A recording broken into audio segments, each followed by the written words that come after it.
എന്തുകൊണ്ടാണ് ഇവർ പുറത്തേക്ക് പോകുന്നത്? ഈ കുട്ടികൾ എന്തുകൊണ്ട് UK പോകണമെന്ന് ആഗ്രഹിക്കുന്നു?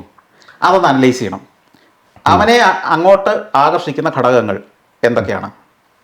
ഒന്ന്, അവിടുത്തെ ജീവിത സാഹചര്യം, അല്ലേ?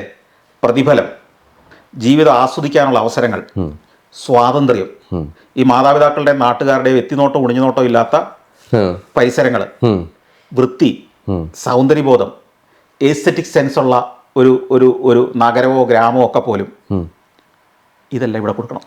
അല്ല, ഇത് പെട്ടെന്ന് നടക്കില്ലല്ലോ, ഇത് സമയം എടുക്കുമല്ലോ. അത്ര സമയം പോയിക്കൊണ്ടിരിക്കും. അപ്പം നമുക്കധികം സമയമില്ല. അതിപ്പോ ഒന്നും പറയാനില്ല. അതുവരെ ഇവരങ്ങ് ഒഴുകിക്കൊണ്ടിരിക്കും. ഇതിന് മാർഗം എന്താണെന്ന് എന്നോട് ചോദിച്ചേ. അതിന് മാർഗം ഇതേ ഉള്ളൂ. ഇന്നത്തെ കാലത്ത് UK എന്താണെന്ന് നിങ്ങൾക്ക് കാണിക്കാതെ ഒളിച്ചു വെക്കാൻ പറ്റില്ല. സോഷ്യൽ മീഡിയയിലൂടെയോ ഏതെങ്കിലും ഒരു സന്തോഷ ജോർജ് ഇത് കാണിച്ചുകൊണ്ടിരിക്കും. മനുഷ്യർക്ക് അടുത്ത തലമുറയ്ക്ക് മനസ്സിലാവും ഇതാണ് ലോകത്ത് ബാക്കിയുള്ളവർ ജീവിക്കുന്ന നിലവാരം, എനിക്ക് എന്തുകൊണ്ട് ജീവിച്ചുകൂടാ നിലവാരത്തിൽ. ഇവിടെയുള്ള പറമ്പ് വിറ്റാൽ എനിക്ക് അവിടെ പോയി ജീവിക്കാം. അങ്ങോട്ട് ഒഴുകും, സ്വാഭാവികം. അതിനെ പിടിച്ചു നിർത്താൻ ഏക മാർഗം അതിന് തുല്യമായ, അതിനെ കോമ്പീറ്റ് ചെയ്യുന്ന, അതിനേക്കാൾ ഒരു 20% താന്നാലും വേണ്ടില്ല ആ ഫെസിലിറ്റികൾ ഇവിടെ കൊടുത്താൽ അവനിവിടെ നിൽക്കും. അതല്ലാതെ ഒരു നിയമം ഉണ്ടാക്കിയിട്ടോ ഒരു തത്വശാസ്ത്രം പറഞ്ഞിട്ടോ ഒരു കാര്യമില്ല.